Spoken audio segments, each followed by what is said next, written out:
Good morning. Today is Friday, February 24th, 2023, and welcome to ONN. I'm James. And I'm Harp, brings you today's top headlines. Today is National Skip the Straw Day, a small way we can help prevent pollution. With our nearly high record temperatures this week, you might start noticing that our feet and armpits are, well, a little less than fresh. We'll explain why. Now to Matthew with today's lunch menu.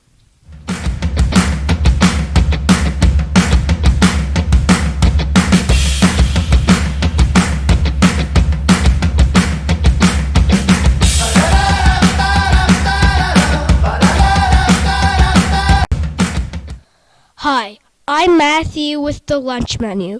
It's Pizza Friday with your choice of a slice of pepperoni or cheese pizza.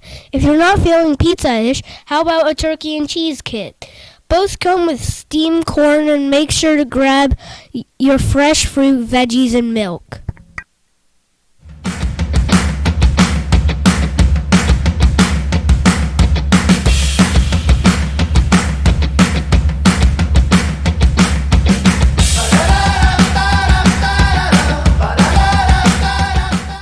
Thank you, Matthew.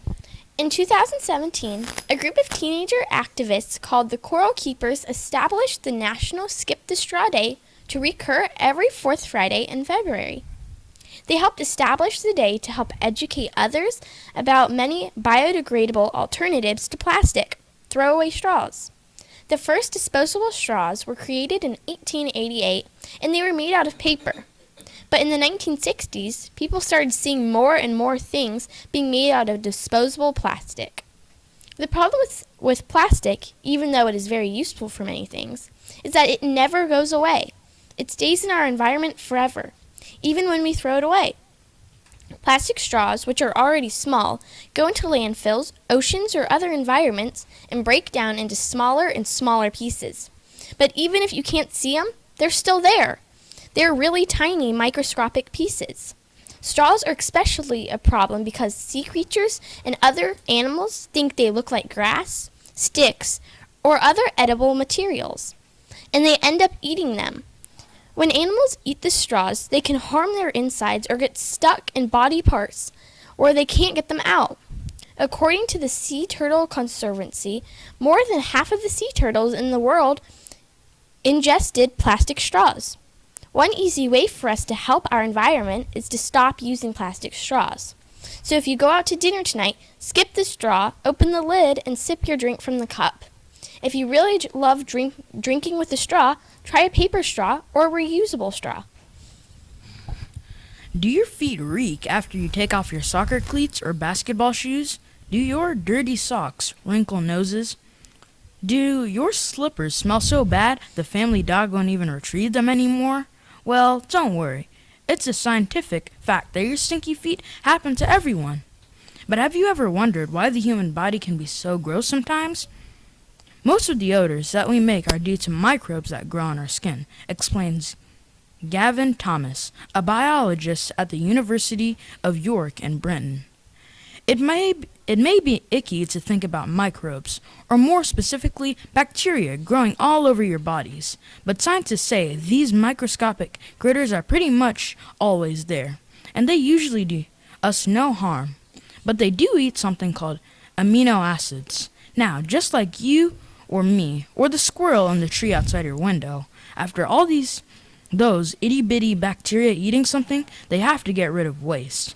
And those waste products, bacteria poop, are what make your feet stink, says Thomas. What's even more interesting is that your body stink will actually start to change as you get older. This is because when we get older, a new kind of sweat gland turns on in place like the armpits. There are microbes living there too, and once those new sweat glands turn on, the bacteria goes to work gobbling up your body's secretions and discharging smelly waste too. This is also why stinky armpits smell totally different from stinky feet. Different sweat, different microbes. Thomas says you can think of the human body like a bunch of different ecosystems. The open skin is a bit like a desert because it's dry and you've got ultraviolet light. Like what comes from the sun, says Thomas. It's a pretty harsh environment to live in. On the other hand, armpits and feet are a bit more like a jungle. They tend to be warm, moist, and dark. All things that bacteria love. And that's why we stink sometimes. And now to Cameron with today's weather.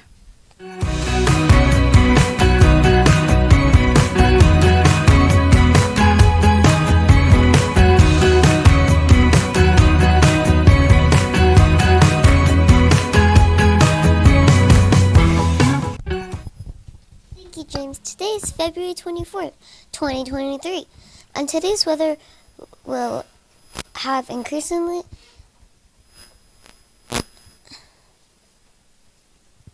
clouds, scattered showers, and a high of 82.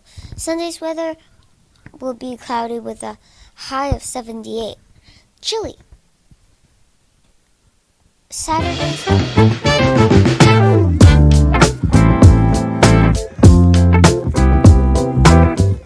Anyways, now it's time for special segments. Up next on O&M.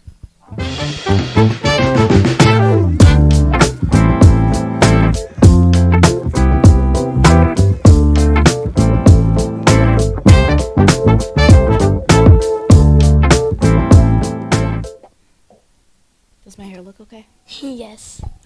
Oh, are we on? Yes. Sorry. Okay, so how are you this morning? Good. What about you? I like that little, you have a little glitter going on in your hair. Yeah, it's called fairy hair. I went over to a friend's house a couple days ago. Fairy hair. You're going to have to tell me about that. You know, Miss Singleton likes or wants to stay as young as she possibly can. All right, so yesterday we talked about the Little Rock Nine, and for grades CD through 2, the Little Rock Nine were the first to enroll in an all-black school, and Emery in 2M, you got that answer correct. Congratulations. I will come down to your class so that you can claim your prize. And then for grades 3 through 5, which Supreme Court ruling declared segregation in public schools unconstitutional? Avery, we had to destroy it in order to get into your answer, but it was so cute. Tell me what these are called again? Origami. Okay. And what the answer... Was that the correct answer? Mm-hmm. So Sophie Johanna's in 5MA with the correct answer C. And it's probably going to green screen out. Oh, I forgot about the green. All right. So now today is such an interesting guy, y'all. I was so excited when I came across this bit of information. This guy that we're going to learn about today, his name is Teese Davids. Has anyone ever heard of him?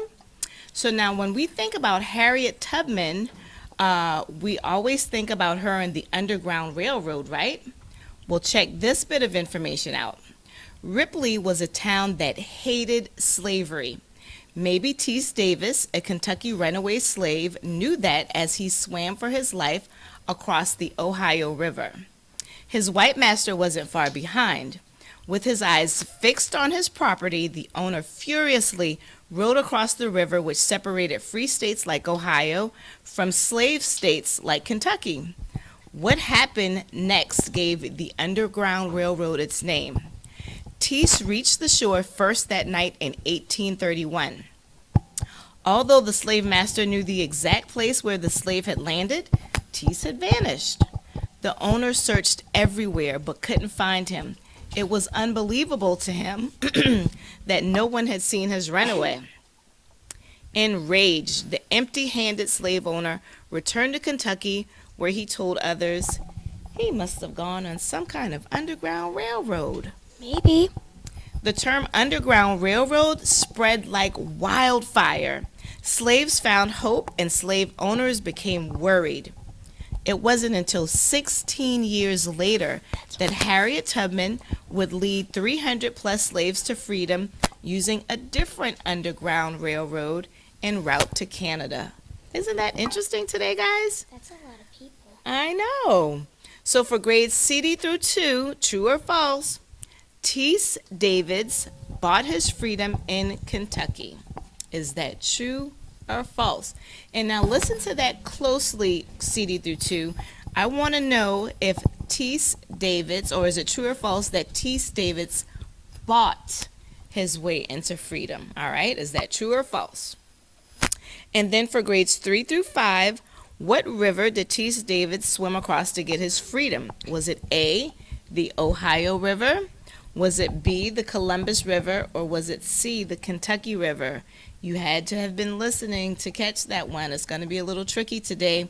Again, for grades 3 through 5, what river did T.S. David swim across to get his freedom? Was it A, the Ohio River, B, the Columbus River, or C, the Kentucky River? And then now, before I hand it over to my co-host, I just want to say to all of the teachers who are encouraging their students in their classrooms to put their answers, to first speak about and go over what I talk about every day, and then encourage them to put an answer in the answer box. I appreciate you. Your efforts are not going unnoticed. I look through almost all of the answer choices in the boxes, so I see which classes are participating, and I really appreciate you guys, don't we? Yep. All right, what you got for me? Before we do the shout-outs, do you want to show them your ring? Of course, Bessie. How could I have forgotten? Can we get a zoom on this, cameraman? I made her this ring yesterday. It's called a butterfly blossom ring. How cute is that? Thanks, Bestie. All right, what we got? Now on with our shout-outs for the creative people. So this is from Maya in 5J. She did the letter lock. I don't know if you remember that, but we did that on one of my segments before Singleton sessions. Hold your mic while you talk about Yes, it? please. Okay. So it's a little letter lock. You pull it open and it has her answer. So let me remind you, you're not a winner, but you get a shout out for being creative. So that was 3 through 5. Did you say the name? Maya and 5J. Okay. All right. And then next we have this one. It's folded. It is very colorful. It is. And it is from Liana in 2L. It's very colorful. It has a bunch of hearts, and it's very creative. So you also get a shout out. All right. We will see you guys on Monday, same time, same place. Have a good weekend.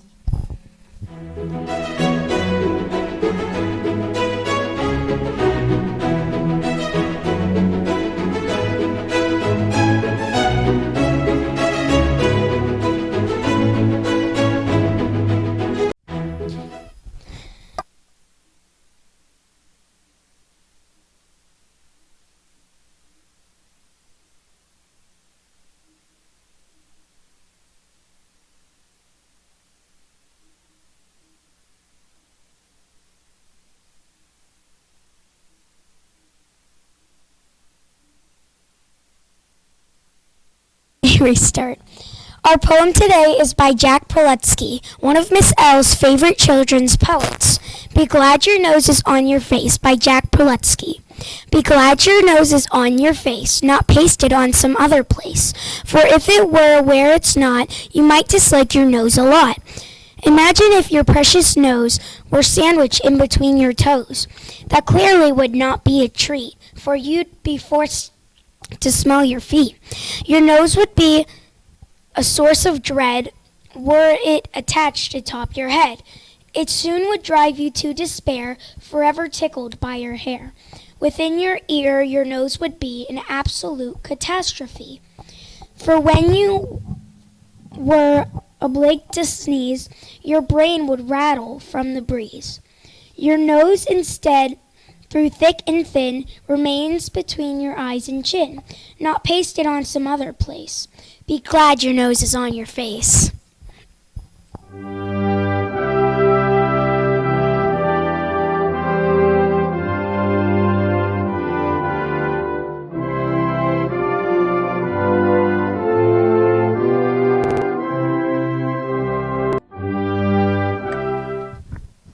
Thank you, Vera, for that amazing poem. Now, may you please stand for the Pledge of Allegiance. I pledge allegiance to the flag of the United States of America and to the republic for which it stands, one nation, under God, indivisible, with liberty and justice for all. Please remain standing for the moment of silence.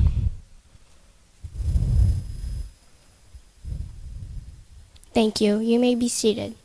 Now, we have a lot of birthdays today, so let's get to it. Today we have Jackson in KS has a birthday. Tomorrow, Tristan in 3G celebrates his birthday. And on Sunday, Jackson in 1J and Owen and Brimley will celebrate their birthdays, but he wasn't here today. Come to the library to get your birthday pencil.